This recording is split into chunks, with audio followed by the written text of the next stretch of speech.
过来是口语表达题，口语表达的题型，我们要根据题目的音档，还有文字指示，用全客语回答问题。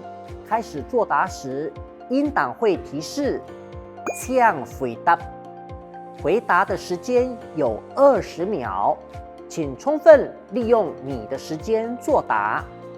如果你只是照题目的文字念，就不算分数。这里的策略是要判断问题的关键，接着确定题目的要求，比如是对谁说，要求你要讲什么，或者是要讲几样。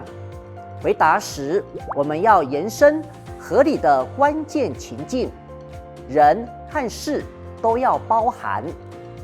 这类型的题目非常挑战各位的词汇量，所以平常就要累积足够的词汇。再提醒大家，我们客语初级认证的教材，不要只看题库，还有一本客语初级认证的词汇，这一本也很重要哦。我们来练习一下。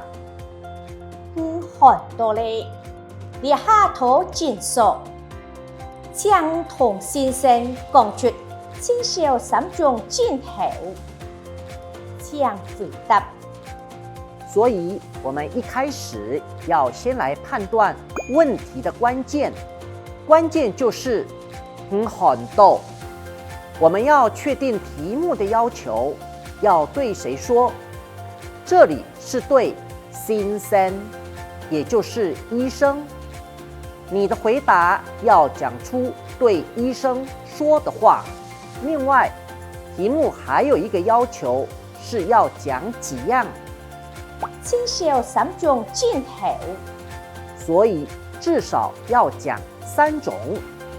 你可以超过3种，也可以多讲，但是千万不要超过20秒的时间限制。这一题我们需要延伸合理的关键情境，这个情境就是偷进售同先生讲，所以你可以这样回答：先生，我头拿切，见流鼻水，还要发烧，可能很多咧。